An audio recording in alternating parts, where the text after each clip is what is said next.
So, kakatapos lang natin hilamos guys. Tapos, mag-a-apply tayo nito. Aloe vera. Kasi, simula nung nag-graduation ako dito, tsaka yung huli ito, sa noo ko, umiitim sila kasi nga sinusunog ng laser yung katawan ko. Yun yung radiation guys. Napakahirap ng radiation. Sobrang nakakatakot. Pero nakakaya ko pa naman. Hindi tayo mahinang nila lang. So ito, ilagyan ko ng ganito. Baka sakaling pumuti. Actually, pumuputi naman siya. Medyo nababawasan. Effective naman to.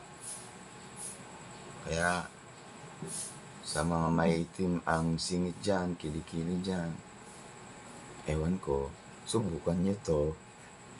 Why? What?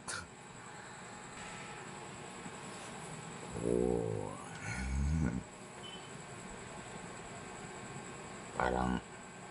Parang habang tumatagal guys, na nagkikemo ako,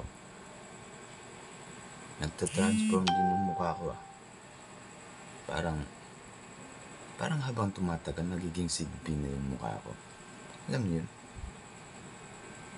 Minsan pati ako natatakot na rin. Natatakot na rin ako. Baka mamaya, ano yung nangyari? Hindi na ako maging immortal. Hindi na ako maging immortal.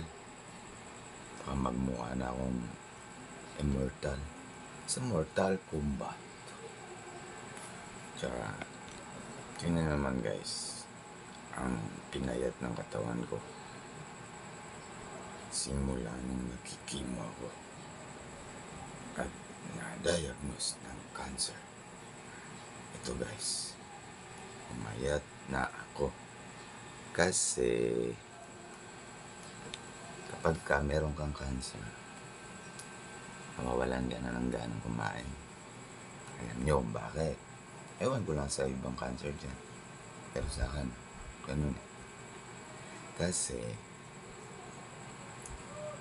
pagka niraradiation na kasi, sa akin yung kaso ng sakit ko dito banda sa ulo ko.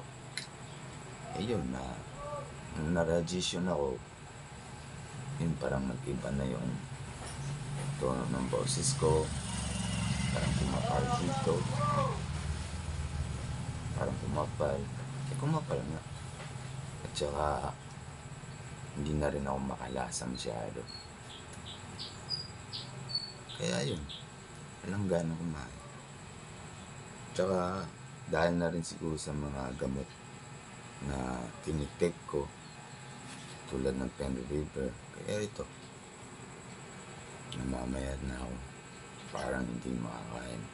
Pero sa totoo lang, kahit ano kinakain ko, kumakain ako.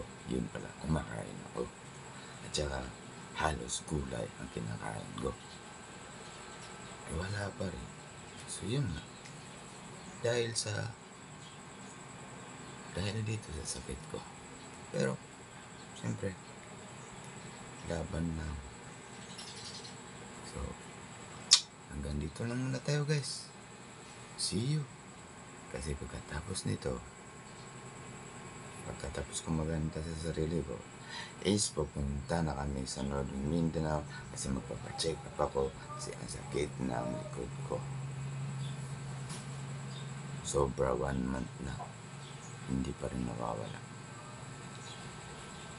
Bye.